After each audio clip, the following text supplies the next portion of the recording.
Alrighty, so after finding out this wastegate is leaking past either the valve or the diaphragm at Bug Jam,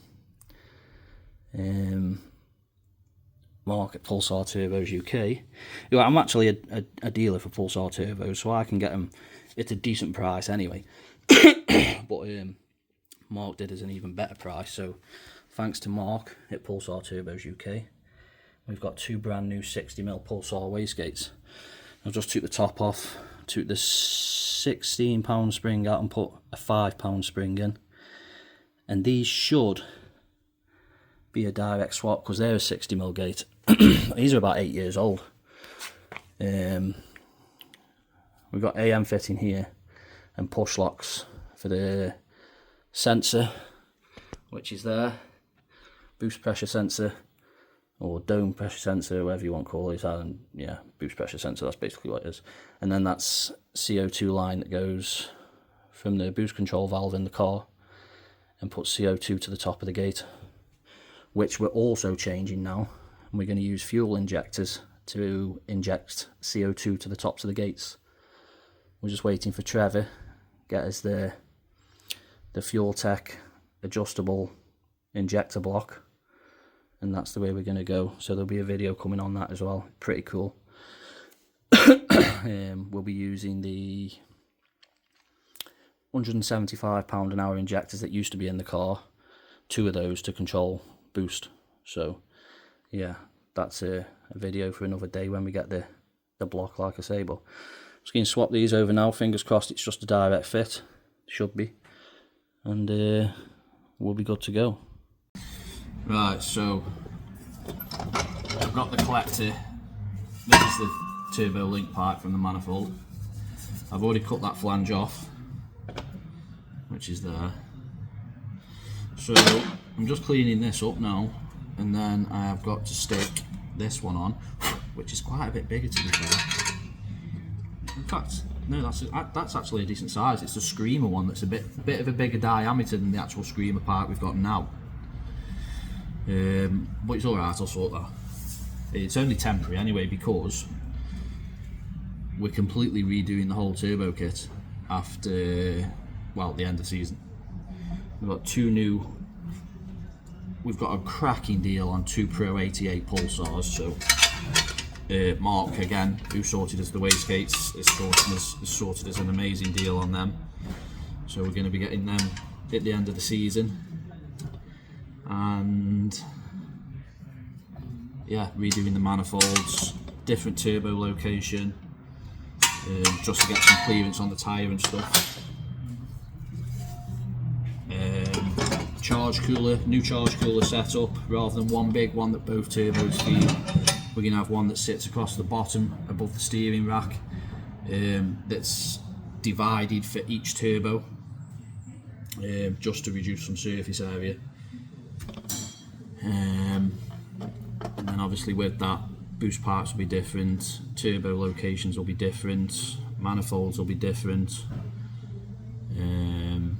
Yeah, so I think we might end up saving a little bit of weight, maybe, with new turbos over the old whole set ones.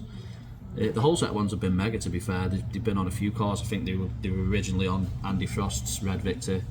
I think then they were on Mark Todd's GTO, and then we bought them off Mark Todd. So the turbos, they've been really good. Can't complain about the whole set one bit. Just think together think it's time for an upgrade, and with Mark offering us a banging deal, be stupid not to. So yeah, that's that. But yeah, I think we can move the turbos further forward. So the charge cooler will sit shallower than what it is now. The new radiator's a little bit shallower. The charge cooler will be shallower above the steering rack, and then the turbos we're going to try and mount across the top of the charge cooler.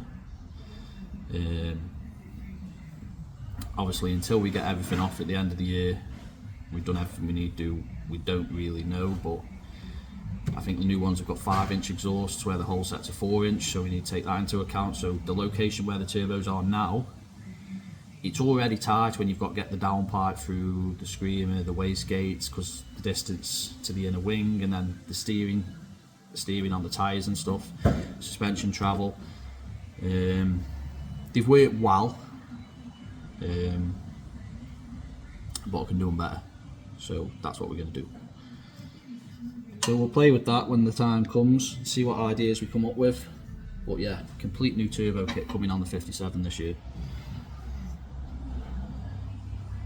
So I'm just going to get these done now. I can actually tack that one on now, and then I need to cut that one off there and put this one on, which is bigger. See that? It's not a lot bigger, but it is bigger. But I'll just centre it, and then I'll just do a little weld around the outside that fills the gap. I mean, you can see that's how much bigger that is. This is the dump tube. I'm just wondering if I could flare that out actually to fit. In fact, it'd be a bastard for all it was. Otherwise I put it in the press. I'm not going to be able to hold that. The only way I could do it is, well, do you know, because I need to go that side. I was going to say cut a bit of that straight off, put the straight in the press, flare it, so it steps it up to that, and then do it that way, but I need weld onto that side. I can't really stop that bend from rolling as I'm trying to press in the top of it, so it is what it is. I'll just fill it. It will get us by. We're redoing them anyway. It's not the end of the world, is it? I think we've got another 2 or 3 meetings. 2, I think. So yeah, let's whack some gas on, get a lid on, and flick the welder on.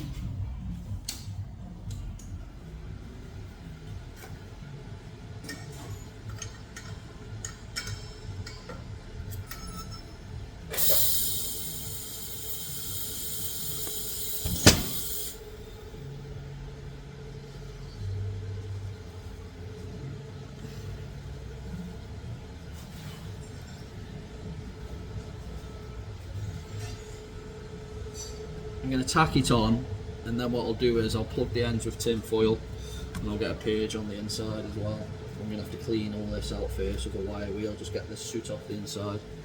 I'll clean it as best as I can anyway. Like I say, it's only got to do a couple of meetings now, so it hasn't got to be amazing.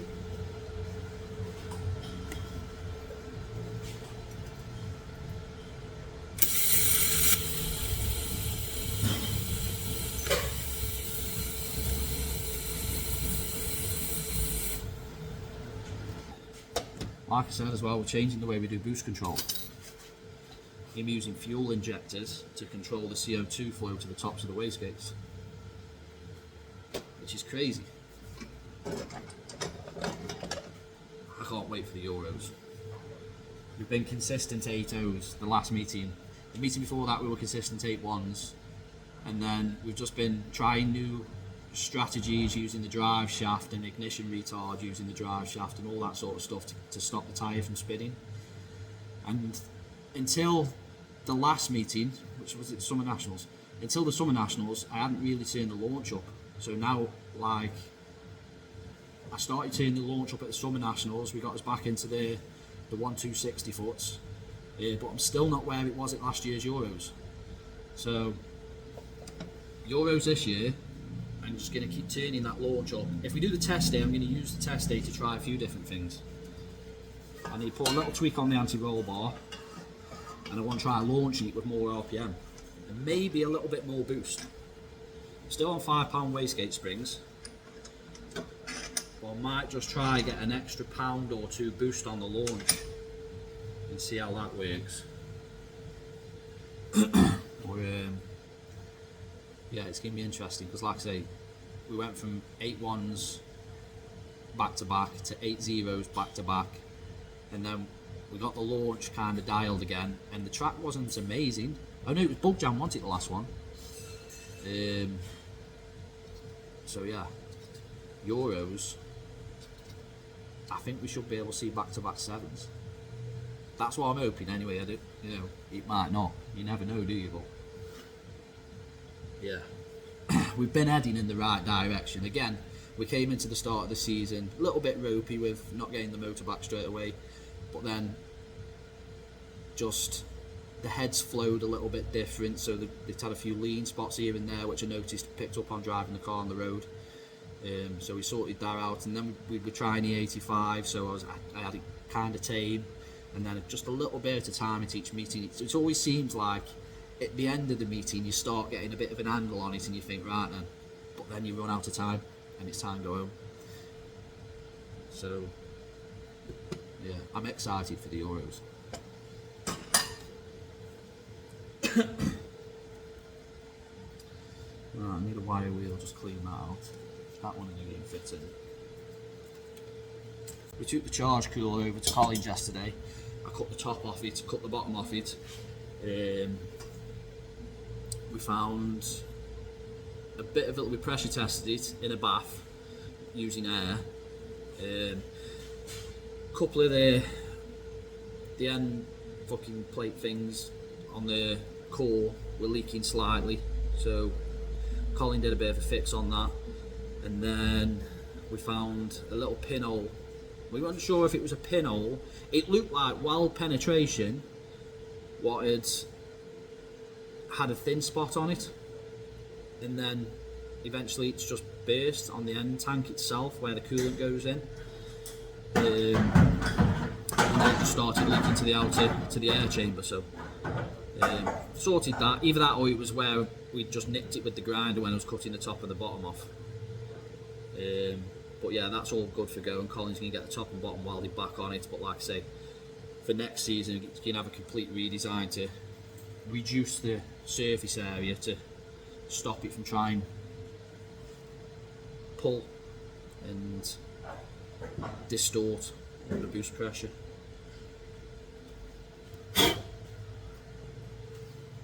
Right, tin foil.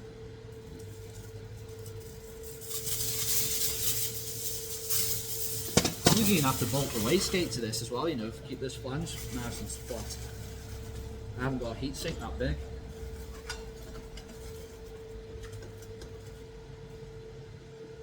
Well, that purge plug going there.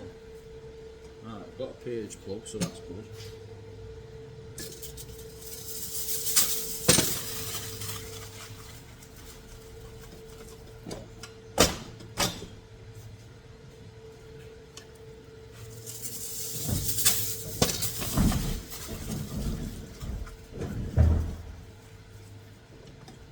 I've got a crazy idea for this new turbo kit.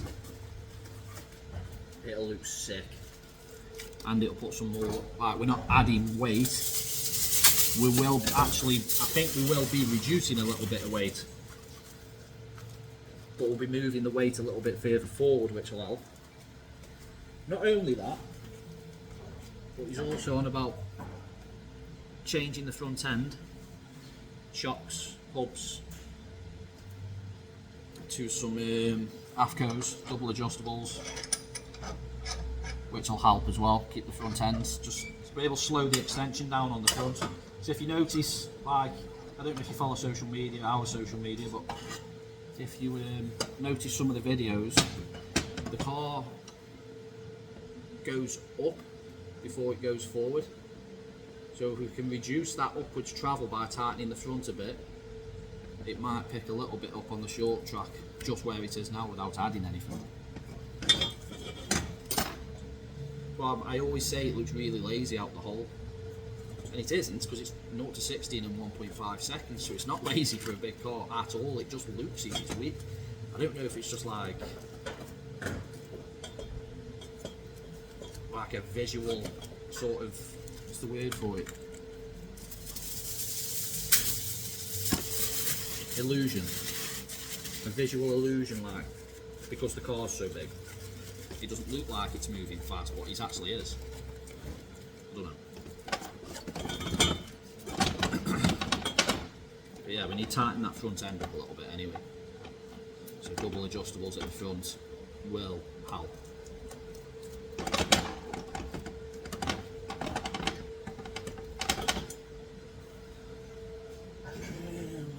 that.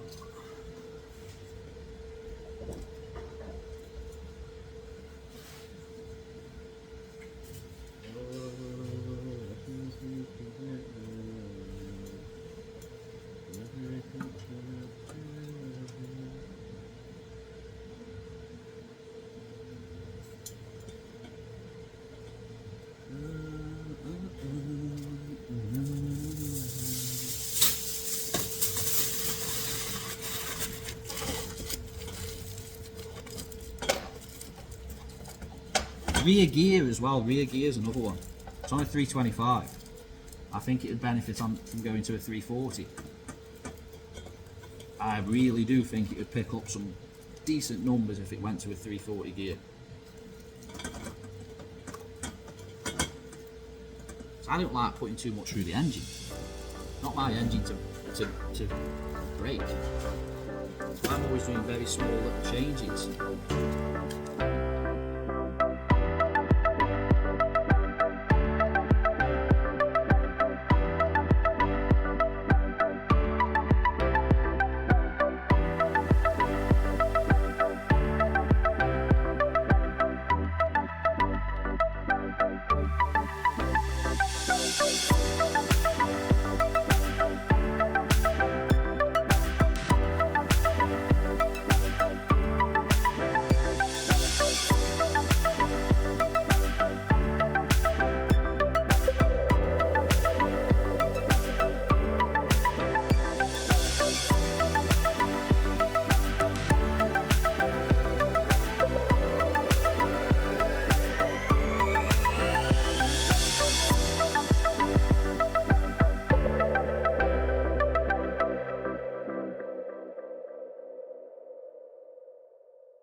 Right, so that's them two bits done.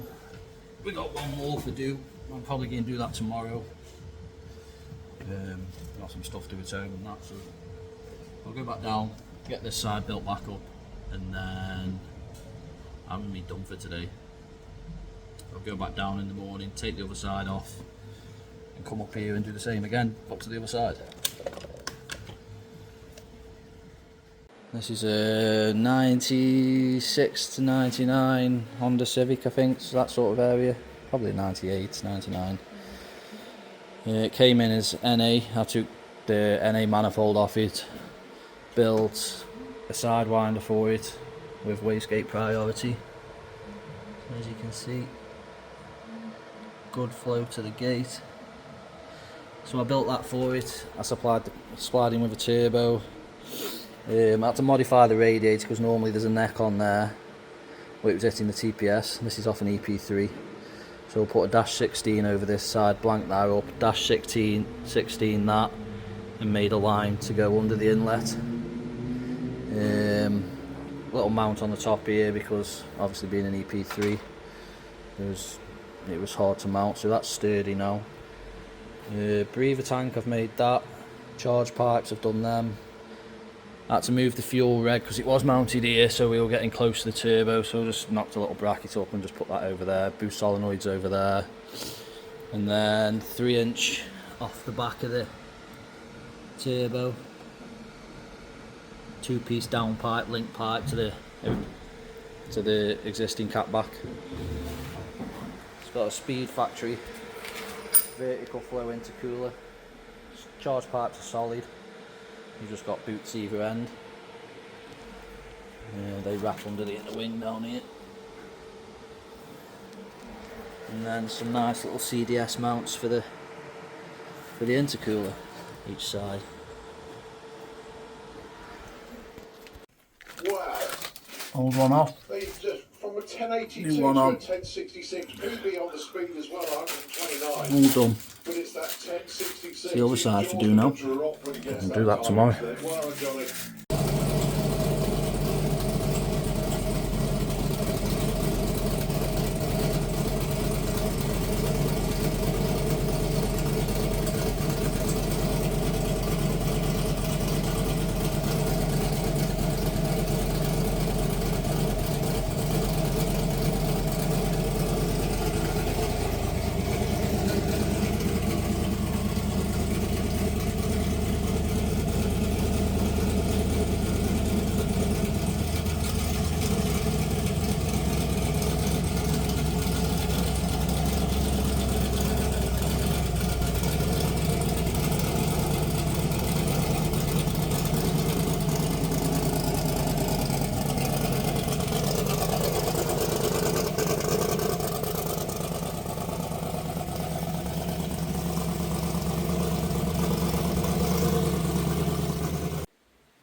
Don't know what we're doing about the turbos on that one yet. Oh, it's just started raining.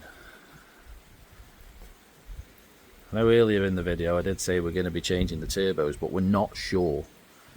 We're going to put a back pressure sensor on it, hopefully before the Euros. Today is Tuesday. I think we've got a week today before we leave, because we're doing the test day. Yeah, we can try and get a back pressure sensor on it and just see what's going on there. If we're nowhere near, if we're nowhere near on back pressure, then it can really just stay as it is.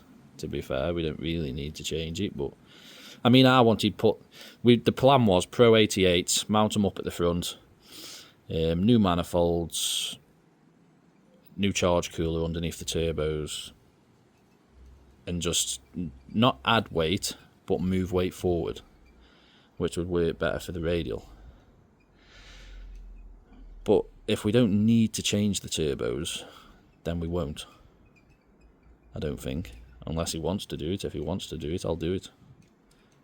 But yeah, so we're going to try and rig up a back pressure sensor. I need to make a canister, buy some fittings. I'm going to have to take that collector off again and get a boss welded on it for the back pressure sensor, and then see what it's saying at the Euros. Something different we've been working on this last week or so. Getting this running. It's a nice thing. A friend of ours bought it. Don't know how long he's had it. No rover in. I think Trevor rebuilt the engine.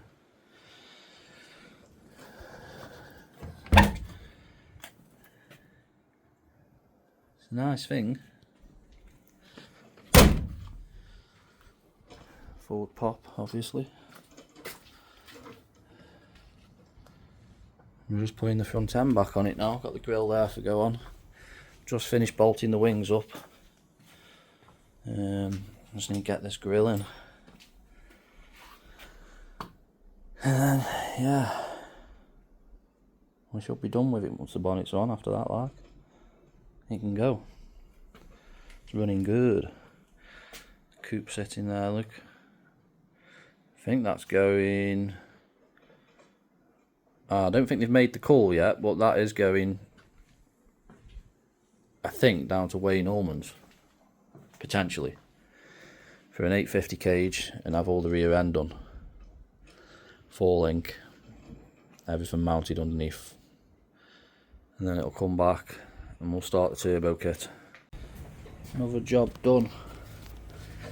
Emap. We'll see what that's telling us at the Euros. Just need to wire the sensor in. That'll tell us if we're running out of turbo. Right, we're all done. I've wired it up this morning. And we're just ready for testing now.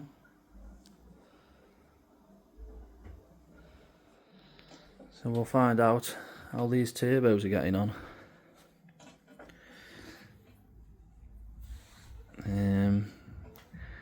Euros next stop. We leave on Tuesday. We're doing the test day. A few things I want to try on the test day. More launch RPM. I need to make a little anti-roll bar adjustment at the rear, and might try some travel limiters at the front. I don't know. Thinking about it. Anyway, yeah, next stop Euros. We've been consistent 8.1s, and then the last meeting consistent 8.0s, and if the trend continues, this meeting should be consistent 7s. But who knows? We'll see how we go on.